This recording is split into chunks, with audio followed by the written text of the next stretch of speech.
Gracias por unirte a nuestra conversación acerca de los movimientos finales que están aconteciendo en nuestro mundo.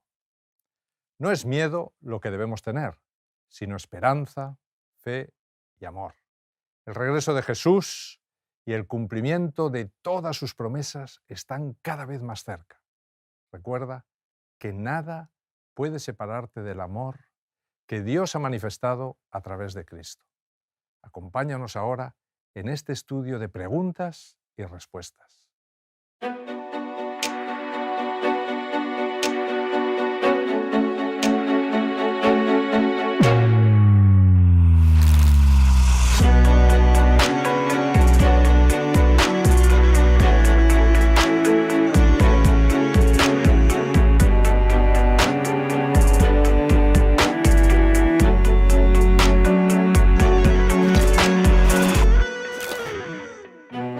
Muy bienvenidos a este programa, quinto programa de nuestra primera temporada de Movimientos Finales.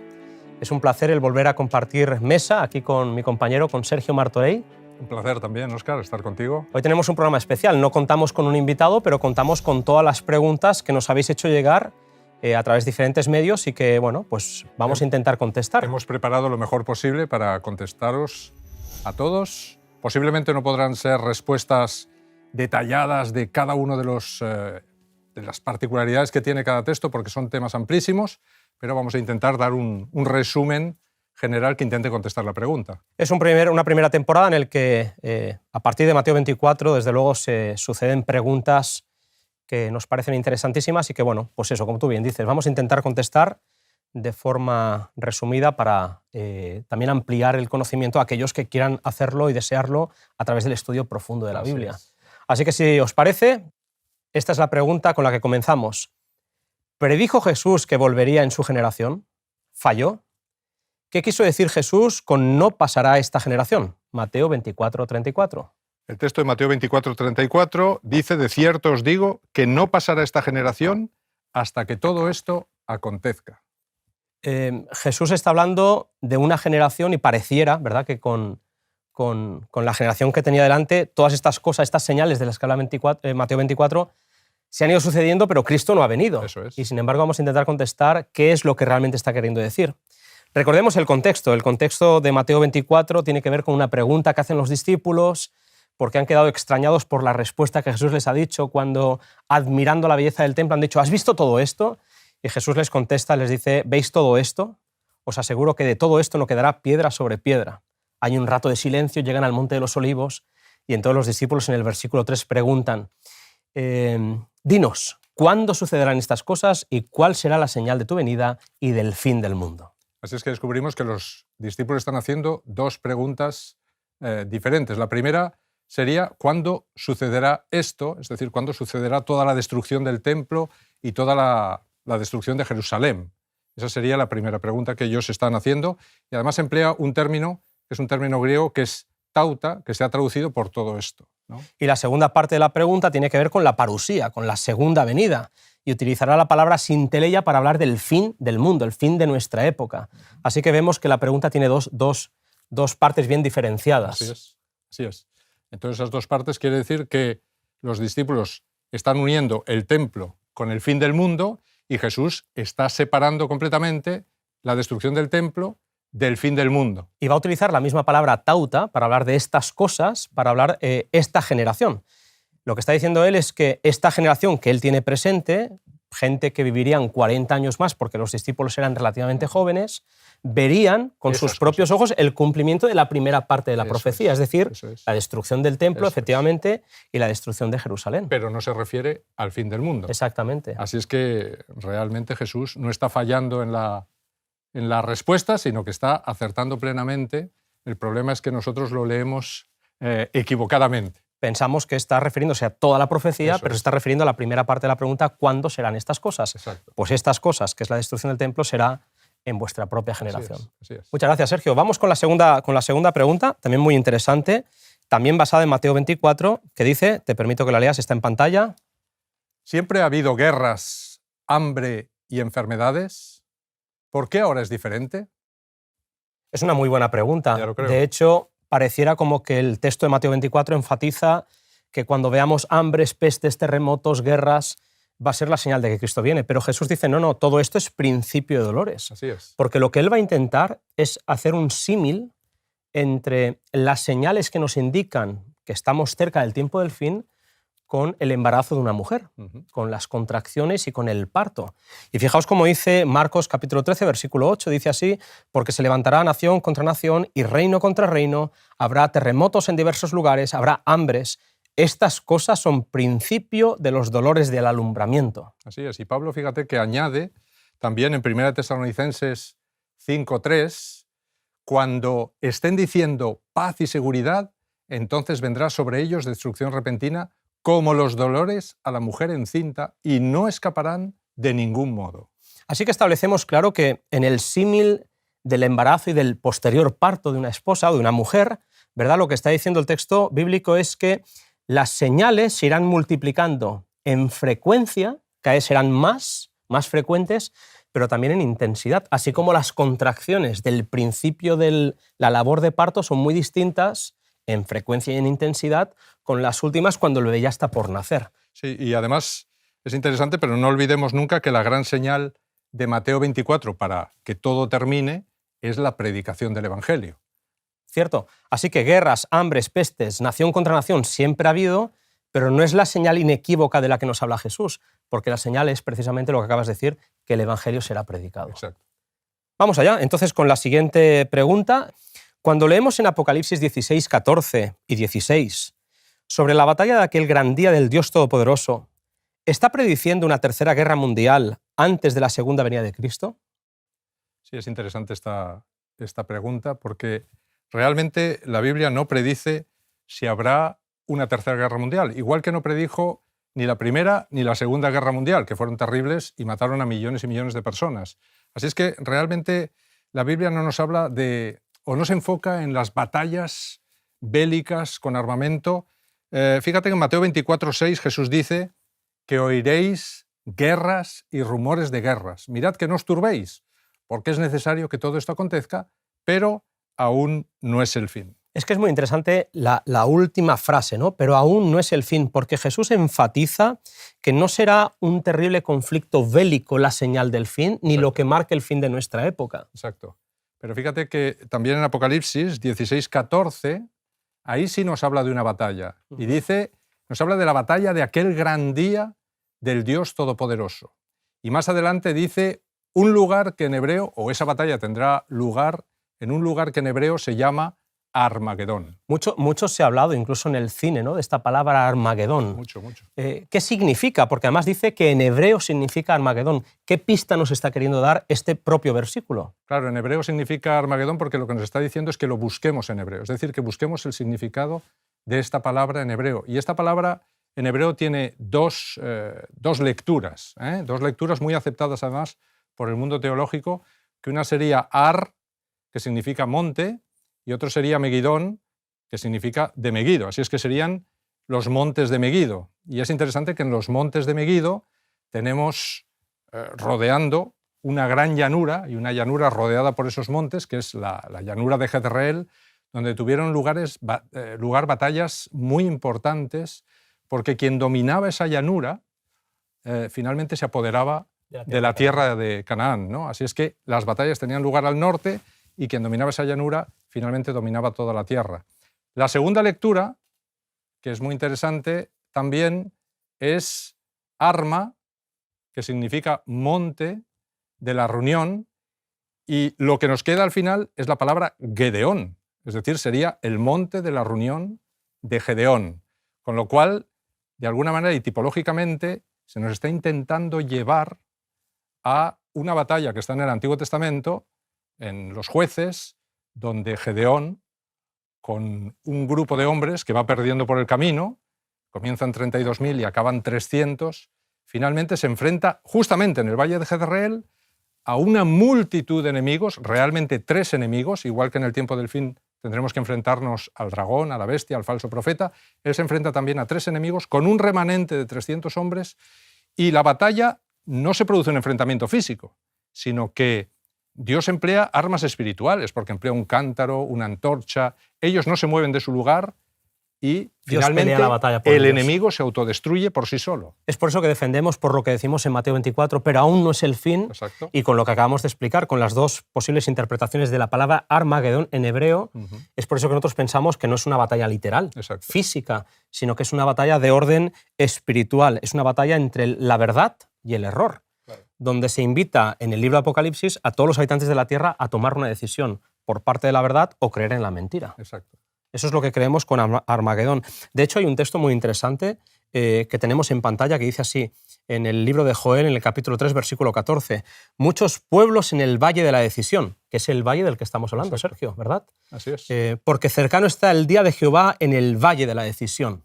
Es interesante el de Joel. Sí, muy interesante porque además fíjate que está diciendo todos los pueblos, es como si dijera que todos los pueblos de la tierra se van a enfrentar a una decisión trascendente en sus vidas, tendrán que escoger justamente entre la verdad y el error, y vemos que el Nuevo Testamento sobre todo siempre se enfoca en batallas espirituales, no se enfoca en batallas bélicas con armamento, no, se enfoca en batallas espirituales. Es decir, el cristiano siempre se enfrenta a una lucha contra Satanás. Esta es la idea, ¿no? Y tenemos, por ejemplo, como en Efesios 6:11, el apóstol Pablo tiene un texto muy famoso en el que él invita a todos los cristianos a ponerse la armadura. Así es que para Pablo la vida del cristiano es una batalla diaria contra el mal, ponerse toda la armadura de Dios para que podáis estar firmes contra las asechanzas del diablo. Es que Pablo vivió su vida realmente como si viviera una batalla espiritual. De hecho, en la última carta que él escribe, en 2 de Timoteo,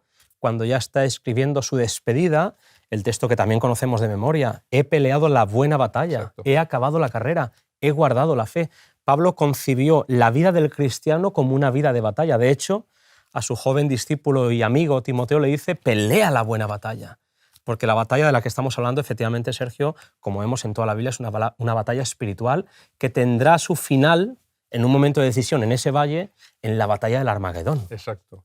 Es muy interesante también que la Biblia nos habla de 6 grandes batallas, ¿no? Grandes batallas espirituales. Una es la batalla en el cielo, de la que me habla gran parte de la Biblia.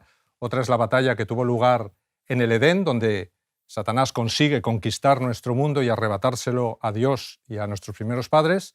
Pero Jesús recupera nuestro mundo en la terrible batalla de la cruz.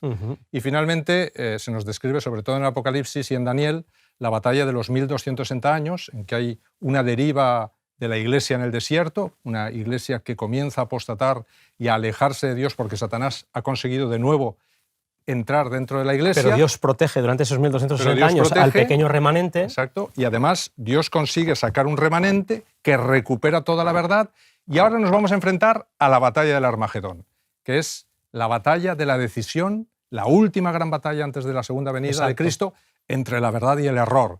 Y solo nos quedará una batalla, donde Satanás será definitivamente destruido, que es la batalla de Gog y Magog, que ocurre después del milenio. En el lago de fuego. Exacto, cuando todos los enemigos serán destruidos en ese lago de fuego.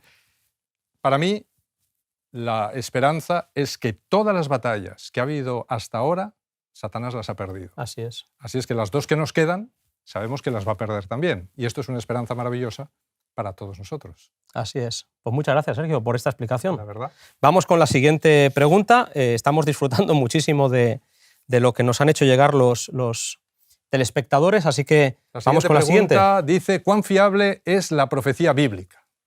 ¿Se puede confiar en un libro tan viejo? Pues es una muy buena pregunta, y recuerdo el otro día que estábamos sentados charlando con nuestro amigo Daniel Pose y ya citábamos este texto que quiero leer a continuación.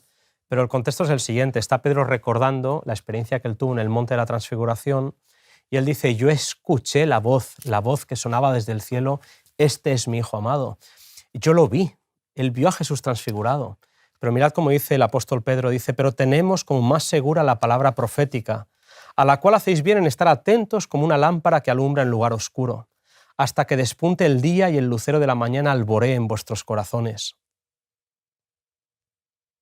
Conociendo primero esto, que ninguna profecía de la Escritura procede de interpretación privada, porque nunca la profecía fue traída por voluntad humana, sino que los santos hombres de Dios, hablando siendo inspirados por el Espíritu Santo.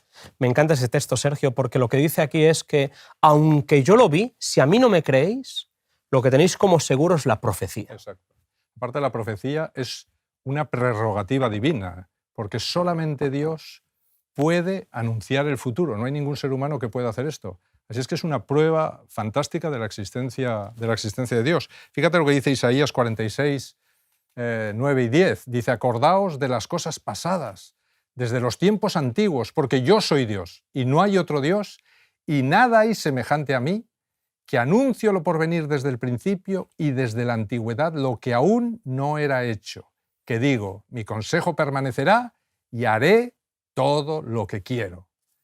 Es realmente impresionante, así es que solo Dios puede hacer todo lo que quiere en el futuro sin ningún cambio. Es interesante, ¿no? Porque Dios se presenta en la Escritura como el creador, una prerrogativa única de Él, pero también como el único que puede anunciar desde el principio al final.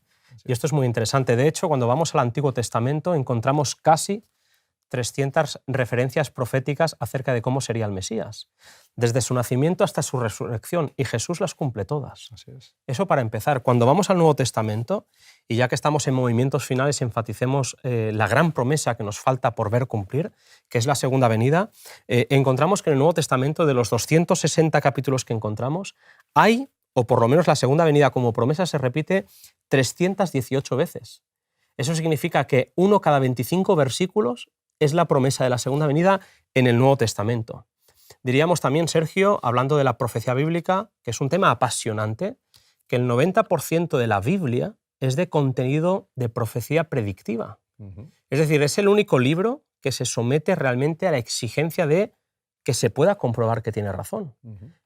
Todos los libros sagrados, otros libros sagrados que hay de otras religiones, no contienen esto, porque Jesús dice, o Dios dice, no, esta es mi prerrogativa.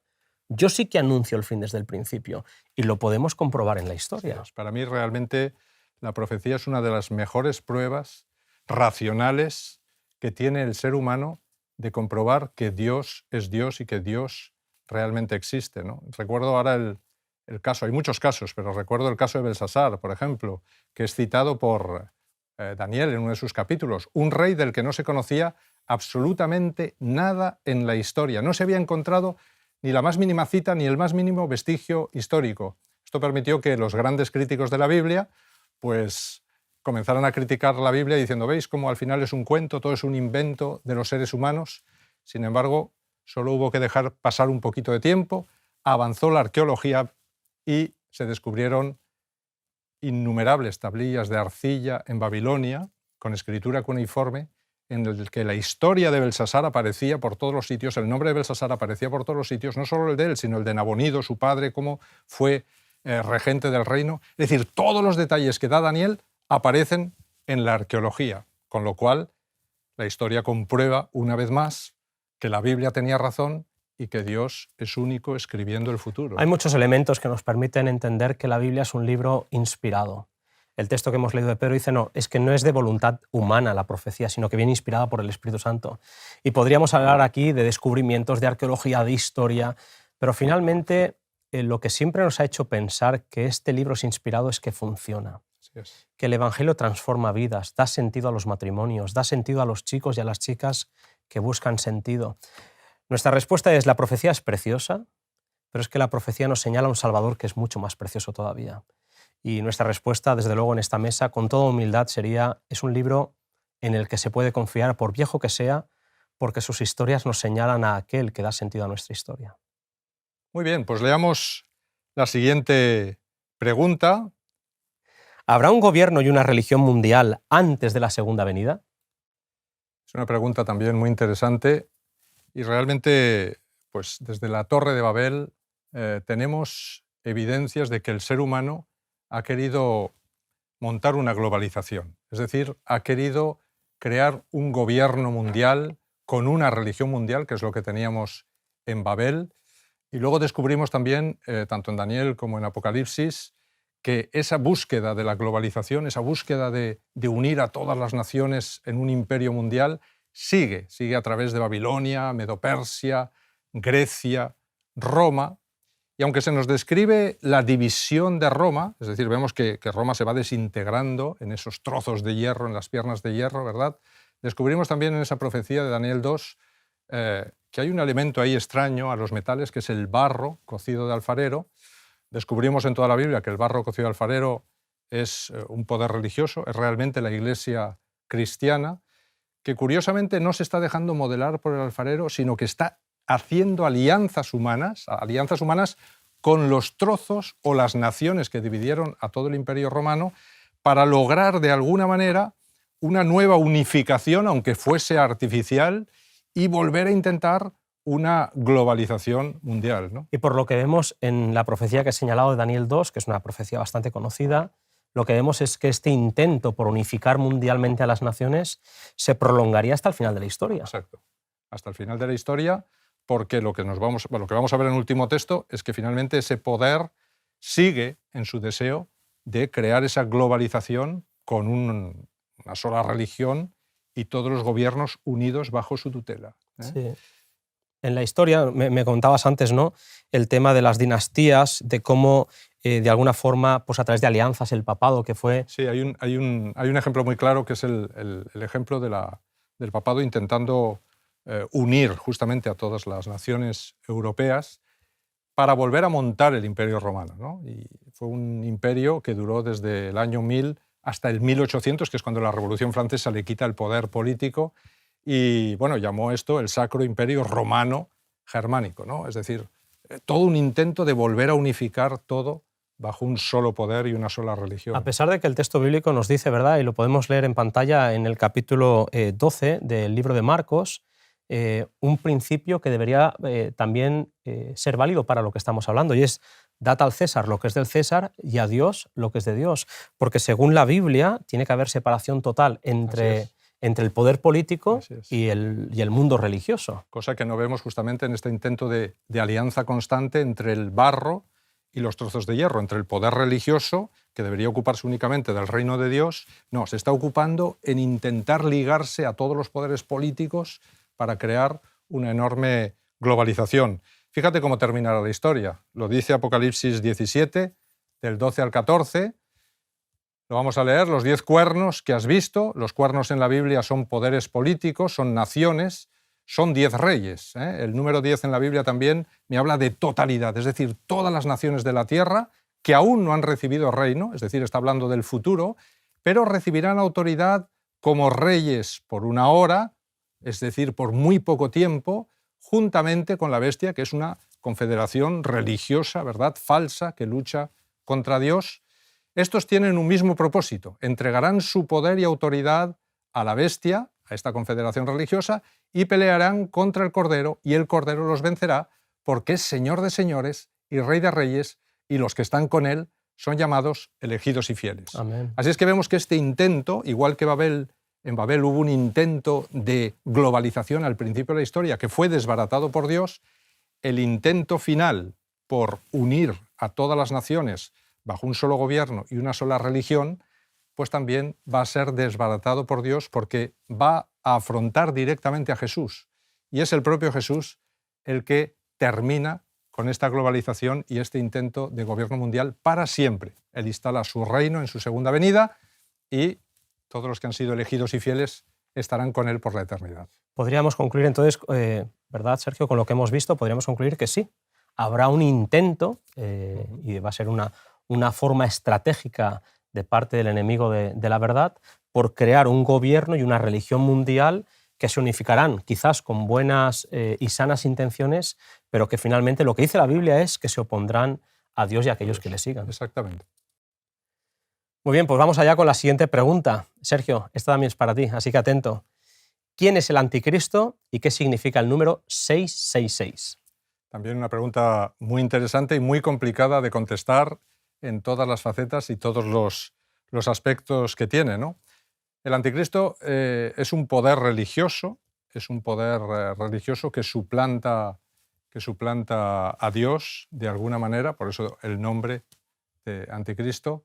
Y el número 666, esto así en resumen, sería el proyecto de ese anticristo. Es decir, está marcado simbólicamente por ese número, veremos al final por qué.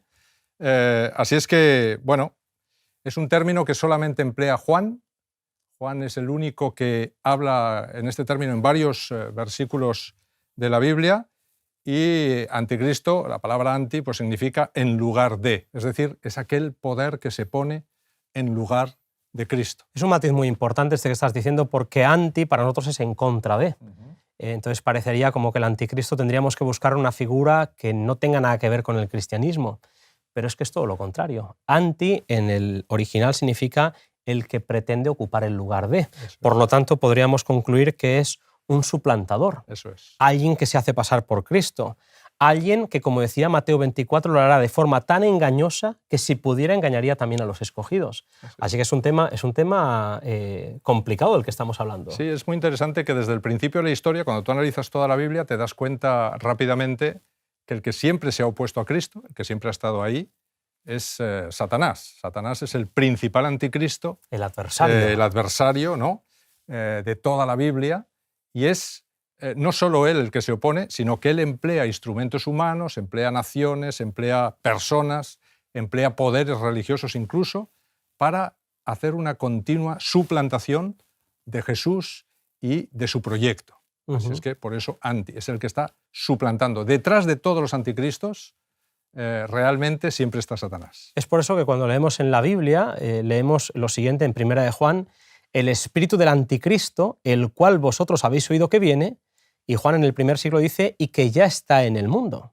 De hecho, un poquito más adelante hablará de muchos anticristos. No es una persona y no es alguien a quien tengamos que esperar solo y exclusivamente al final de la historia, sino que ya en el siglo I este espíritu de hacerse pasar por, ya estaba. Sustituir, ya estaba. Ya estaba, y además multiplicándose en muchos anticristos, es decir, había varios. Incluso también tenemos el apóstol Pablo, ¿no? En 2 de Tesalonicenses, capítulo 2, versículos 3 al 4, dice que la segunda venida de Jesús no se va a producir sin que antes venga la apostasía y se manifieste el hombre de pecado, el hijo de perdición. Fíjate que ese título de hijo de perdición solo se le aplica en la Biblia a Judas.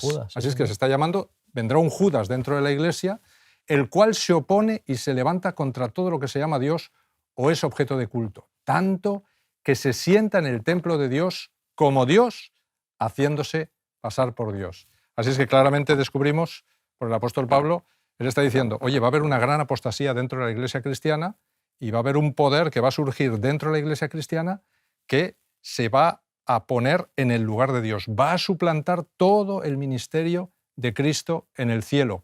Tanto es así que va incluso a perdonar pecados. Es interesante la última frase, haciéndose pasar por Dios.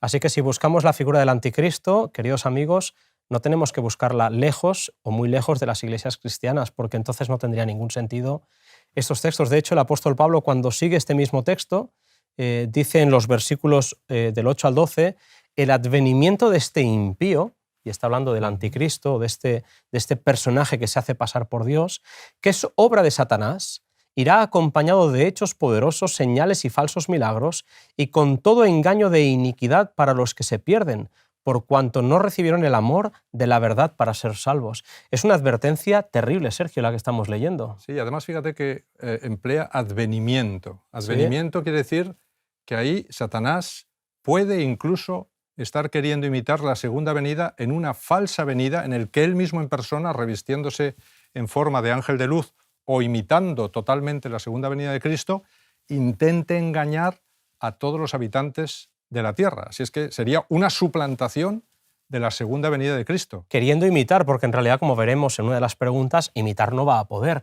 Pero es interesante, Sergio, ¿verdad? Porque todas las grandes religiones del mundo, estamos hablando de cristianos, judíos, musulmanes, budistas, hinduistas, todos esperan la figura de un Mesías. Por lo tanto, según dice la Biblia, si este suplantador, este adversario se hace pasar por, más vale que estemos atentos a la verdad bíblica para que no nos dejemos engañar. Así es. Además, fíjate que si hemos leído que habría una religión mundial y un gobierno mundial, pues tiene que haber alguien que ahora mismo, en medio de toda esta división de tantas religiones, alguien que los una, alguien que de alguna manera una a todos esos poderes en uno solo y los lance a todos en una misma dirección y siguiendo un mismo proyecto. Sí. Podríamos hablar mucho más de este tema y creo que, ya lo hemos dicho al principio, no vamos a agotar con nuestras respuestas estos temas que son dignos de un estudio mucho más profundo. Pero Sergio, también nos preguntaban acerca del número 666 y tú apuntabas que el 666 es un número que simboliza el proyecto humano.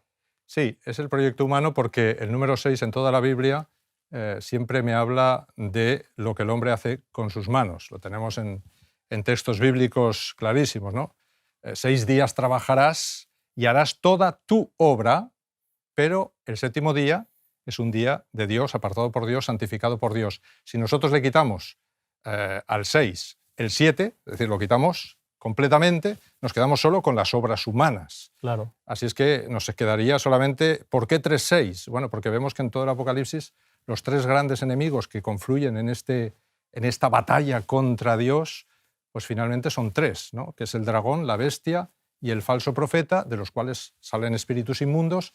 Bueno, pues es una falsa trinidad satánica en el que el 6 está representando ese proyecto humano que nada tiene que ver con Dios y que finalmente lanzará para que el mundo entero sea engañado en un falso proyecto de salvación. Es un tema apasionante. Desde luego vale la pena que los que nos estáis escuchando sigáis profundizando en estos temas. No pretendemos pues agotar, desde luego, temas tan vastos y tan enormes. Pero desde luego el texto bíblico, que es su propio intérprete, es muy coherente y desde luego nos da todas las pistas para que podamos entender de qué estamos hablando. Así que muchísimas gracias, Sergio. Nada. Pues vamos allá, Sergio, con la siguiente pregunta, una pregunta de las que a mí me gusta dejarte a ti para que seas tú el que te explayes. Así que esta es la pregunta que nos mandan desde Internet. Dice, he oído que el espiritismo y los extraterrestres tendrán un papel predominante en los acontecimientos finales de nuestro mundo. ¿Qué me podéis decir al respecto?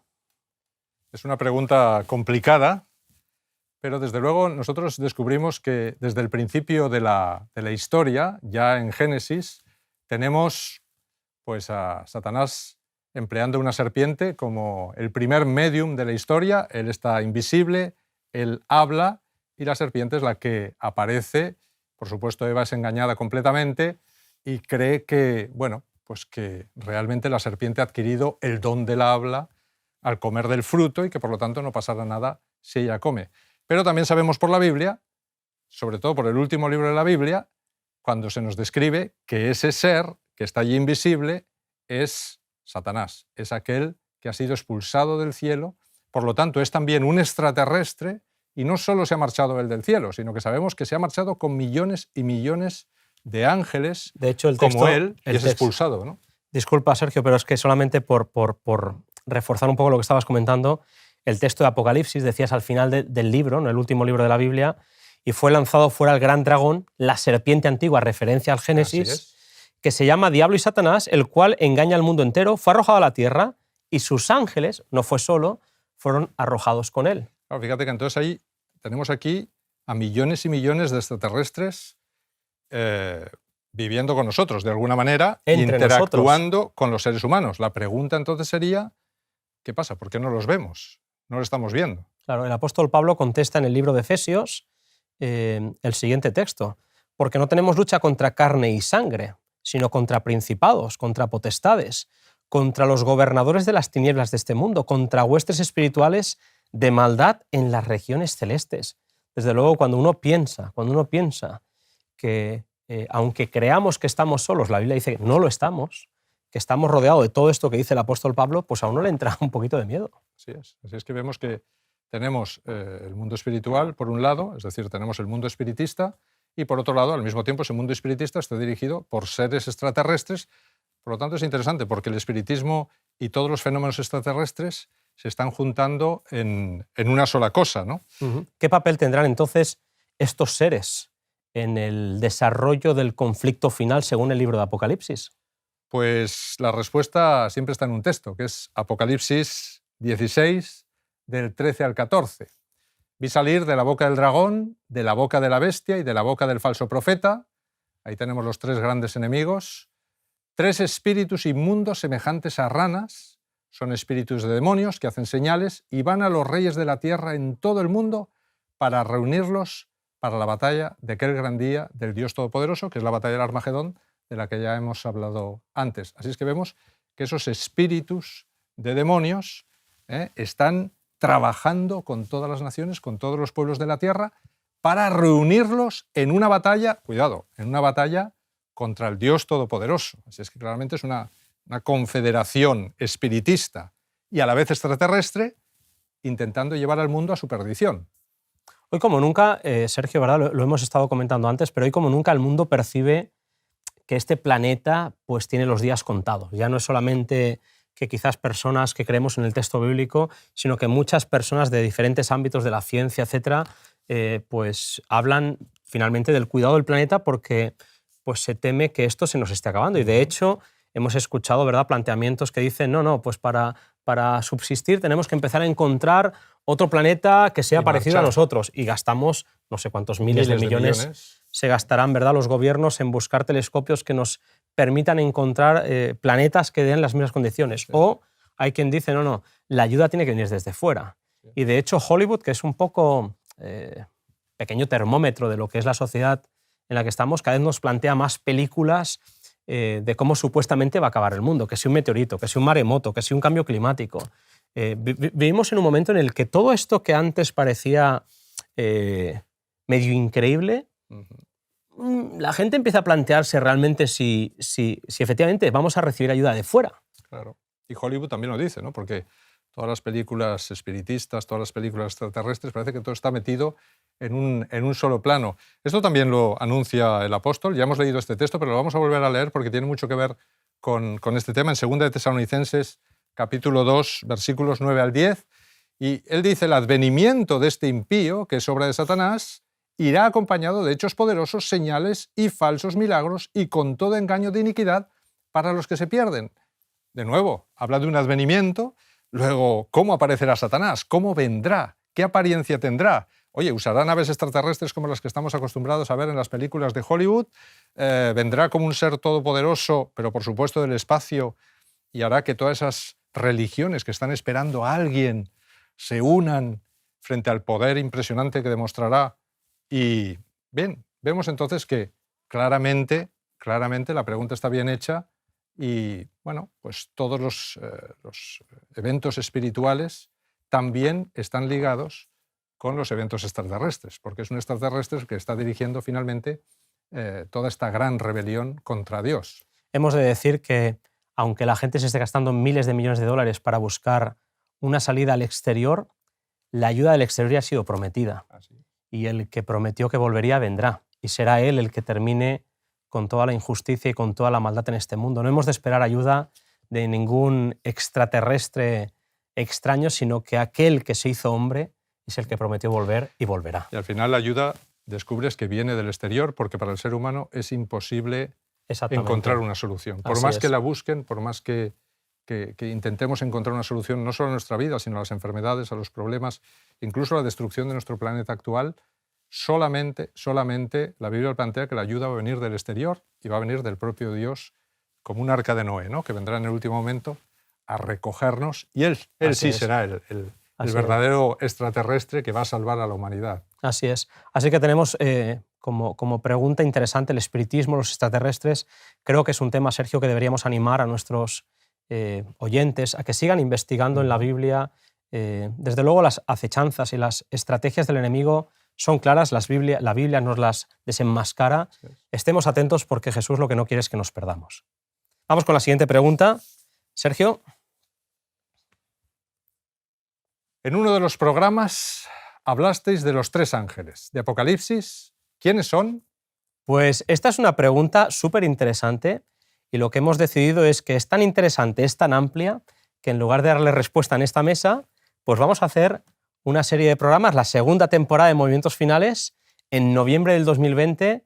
Sergio, volveremos a estar juntos en la mesa, volveremos a tener invitados y hablaremos no solamente del mensaje de los 3 ángeles, sino que hablaremos del mensaje del 4º ángel, que nos parece lo más bonito que se nos promete en la Biblia. Del que se habla muy poco. Del que se habla muy poco. Y que su llegada va a permitir que finalmente la obra de predicar el Evangelio en todo el mundo sea posible. Así que, bueno, pues os invitamos a que no os lo perdáis. Movimientos Finales tendrá su segunda temporada, mes de noviembre. Ya estamos deseando, ya estamos pensando en cómo lo vamos a hacer, pero el mensaje de los 3 ángeles y la presencia del 4º ángel del que habla Apocalipsis va a ser la temática que trataremos en el 2020. Bueno. No lo contestamos ahora, pero si el Señor lo permite, lo podremos contestar un poquito más adelante. Vamos con la siguiente pregunta, entonces. ¿Podemos apresurar la venida de Jesús? Si no predicamos, ¿Cristo no volverá? Es una pregunta que podríamos considerar de las difíciles y las polémicas. Sí. Me imagino que pues cada uno tendrá su respuesta y cada uno tendrá su opinión acerca de esta pregunta. ¿Tiene el elemento humano que condicionar la voluntad de Dios? Dios, que es el único que sabe el día y la hora, ¿está condicionado porque los seres humanos hagan o no hagan? Si los seres humanos no hacen, entonces nunca podrá volver. Son preguntas súper interesantes. Lo que dice la Biblia es que la gran señal, como hemos dicho en Mateo 24:14 y lo hemos dicho varias veces, que la gran señal que indica que Cristo va a volver es que el Evangelio va a ser predicado a todo el mundo como testimonio y entonces vendrá el fin. Lo que podemos decir, ¿verdad, Sergio?, es que la profecía de que Él va a volver, eso es incondicional. No depende de que el hombre actúe o no actúe, sino que Cristo volverá. Y si Cristo dice que volverá, Él lo va a cumplir, independientemente de lo que el hombre haga, piense, crea o diga. Que no predicamos nosotros, no os preocupéis, las piedras predicarán. Lo que sí que es condicional es el aspecto humano de la profecía, que es el factor tiempo. Que Él va a volver, seguro que va a volver, eso es incondicional. El cuándo, eso depende en gran parte de nosotros, por lo menos así lo entendemos nosotros. Sí, me acuerdo de la profecía de Jonás, ¿no?, y de Nínive, cuando Dios le dice, oye, voy a destruir a Nínive si no se arrepienten. Jonás va finalmente a regañadientes, pero finalmente predica, y descubrimos que Dios no destruyó Nínive y dependió de lo que el ser humano había decidido. Se arrepintieron, entonces Dios no destruye, pero esa es la única parte condicional, ¿no? Correcto, o sea que hay una parte que es el factor humano, el tiempo de cuándo vendrá, que sí que tiene que ver con el hecho del retraso del que las parábolas y de luego la Biblia nos habla, ¿no? Pero fíjate que Pedro dice en 2 de Pedro 3, 11 y 12, puesto que todas estas cosas han de ser deshechas, ¿qué clase de personas debéis ser en vuestra conducta santa y en piedad, aguardando y apresurando la venida del día de Dios, en el cual los cielos, encendiéndose, serán deshechos y los elementos, siendo quemados, se fundirán?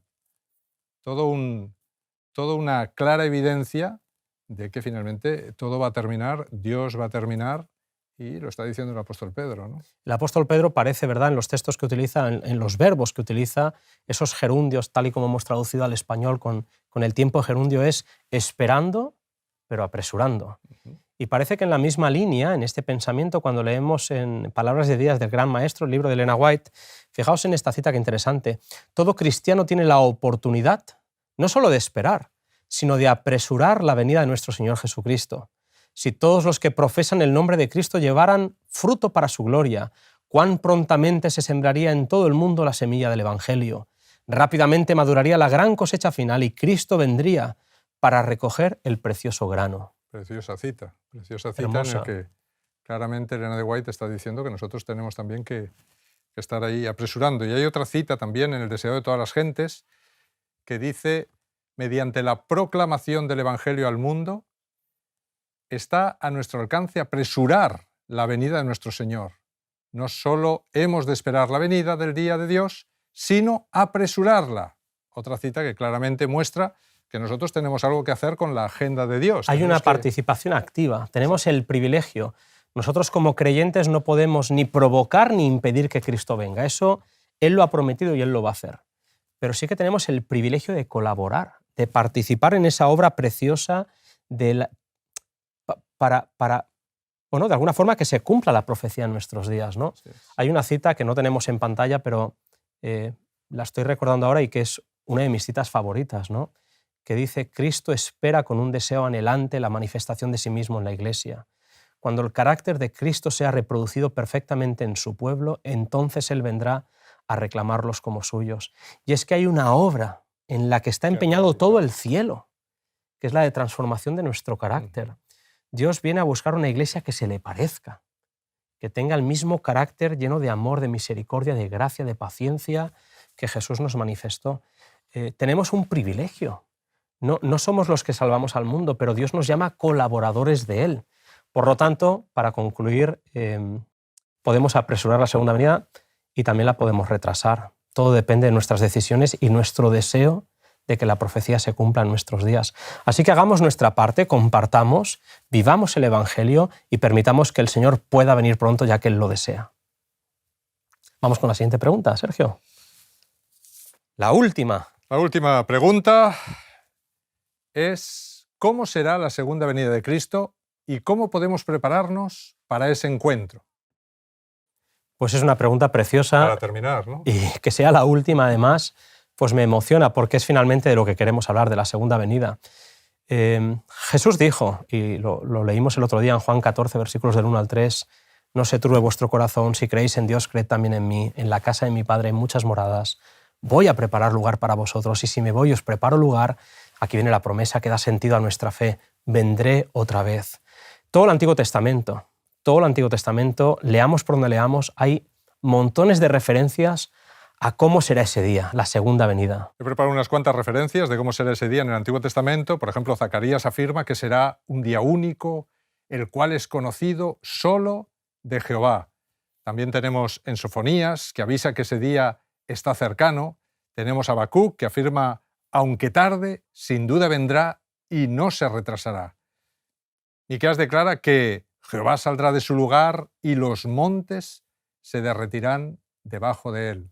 Leemos en el Antiguo Testamento descripciones que nos aseguran, nos afirman que la segunda venida será de todo menos silenciosa y secreta. Por supuesto. Que va a ser un momento espectacular. Y de hecho, si pasamos al Nuevo Testamento, en pantalla vamos a poner un texto de Lucas precioso que dice: entonces verán al Hijo del Hombre que vendrá en una nube, escucha, con gran poder y gloria. Todo el mundo lo verá, visible en una nube. Espectacular. Fíjate que también dice Apocalipsis 1:7, he aquí que viene con las nubes y todo ojo le verá, y los que le traspasaron y todos los linajes de la tierra harán lamentación por él. Todo ojo lo verá. Todo ojo lo verá continuamente. Todo oído lo oirá, porque viene con gran poder y con gloria. Si seguimos leyendo en el Nuevo Testamento, en el capítulo 24, que nos ha acompañado durante todos estos días, leemos en el versículo 27, porque como el relámpago que sale del oriente se muestra hasta el occidente, así será también la venida del Hijo del Hombre. Está lleno de textos, la verdad, todo el Antiguo Testamento y el Nuevo Testamento hablando de esta segunda venida visible. Tenemos también en 1 Tesalonicenses 4, del 16 al 17, porque el Señor mismo, con voz de mando, con voz de arcángel, con trompeta de Dios, descenderá del cielo y los muertos en Cristo resucitarán primero. Luego nosotros, los que vivimos, los que hayamos quedado, seremos arrebatados juntamente con ellos en las nubes para recibir al Señor en el aire, y así estaremos siempre con el Señor. Está claro, es que es difícil dudar después de toda esta cantidad de textos que Jesús no pueda venir de una forma literal, de una forma visible, de una forma que rodee el mundo completamente. A veces yo pienso que empequeñecemos la segunda venida de Jesús, claro, y pensamos que va a ser un evento puntual por aquí y por allá, que quizás serán Internet y otros medios los que nos permitan difundir esto, pero claramente la Biblia te dice que será un evento cósmico en el que el universo entero vendrá a encontrarse con nosotros. Es interesantísimo, ¿no? Lo que está claro es que cuando preguntamos el cómo será, pues puede ser repentino, nadie sabe el día y la hora, será antes de lo que vosotros pensáis, pero que va a ser espectacular, que va a ser glorioso, que va a ser el evento de los eventos. Y es que el último texto que has leído es que los muertos en Cristo resucitarán primero. Es que va a ser... es que no sé qué otra palabra utilizar. Quizás no tengo el vocabulario para decir cómo va a ser la segunda venida. Pues súper espectacular. Y son montones de textos en todo el Nuevo Testamento, en todo el Antiguo Testamento, que nos dicen que esta segunda venida va a ser algo que no va a pasar desapercibido. Exacto. Así que cuando os digan el Cristo ha venido aquí o ha venido allá, no hagáis ni caso, porque el Cristo al que esperamos va a ser algo que el mundo entero se va a enterar. Sí, es una pena que el cristianismo tenga a veces tantas formas de entender esta segunda venida, cuando la Biblia tiene multitud de textos clarísimos que nos hablan de una venida visible, audible. ¿Es así? El mundo entero lo verá. Ya lo único que nos queda frente a esta maravilla que el Señor nos propone es preguntarnos, ¿no, Óscar? ¿Cómo nos vamos a preparar? ¿Cómo se prepara para uno? Encontrarnos con el Señor, claro, viniendo en las nubes del cielo? De hecho, en la segunda parte de la pregunta era esa, precisamente. Oye, ¿y cómo se prepara uno?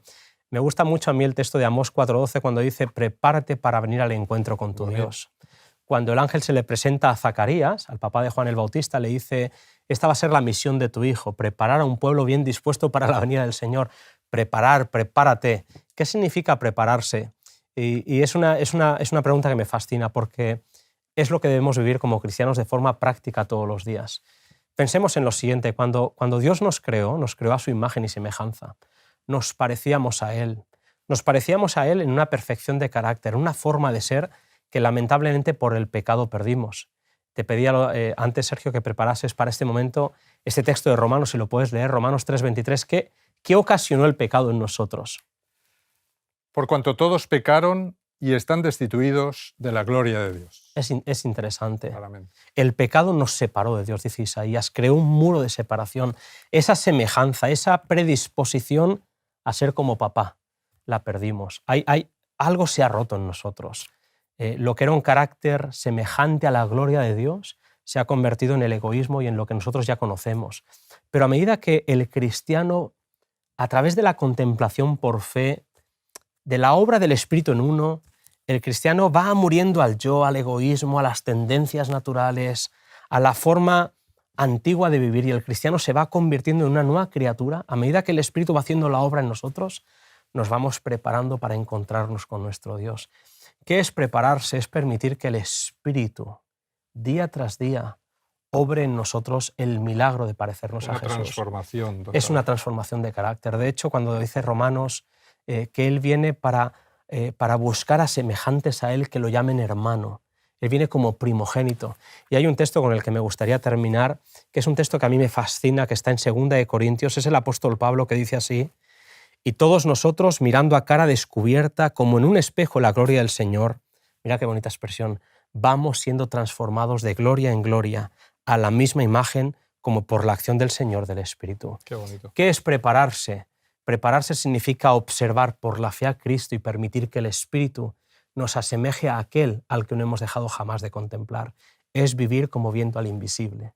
Esto es fe y esto es prepararse. La verdad es que escuchando todo esto te dan ganas de que Jesús venga ya. Amén. Que Jesús se presente ya y podernos ir todos con Él, ¿no? Así es. A ese mundo donde ya no habrá ni dolor, ni sufrimiento, ni muerte, ni llanto, y donde todas nuestras tristezas terminarán. Así es que qué hermoso el mensaje de la Biblia, que finalmente nos ha llevado, y la profecía, que finalmente nos ha llevado a este encuentro maravilloso con esa segunda venida, con Jesús, en el que todos, absolutamente, todos podemos estar. Todos. Esa ha sido nuestra intención, Sergio. Al ver lo que está pasando en el mundo, los movimientos finales, lo que queremos decir es, todo esto señala que Cristo está pronto a volver. Bueno. Y que nosotros lo que más deseamos es que el Señor, en su misericordia, nos prepare para el encuentro con Él. Bueno. Así que muchísimas gracias, Sergio, por todos estos programas que hemos compartido. Ha sido un placer, Óscar. Ha sido muy bonito, ¿verdad?, el poder contar también con nuestros compañeros, poder hablar de estos temas con la Biblia.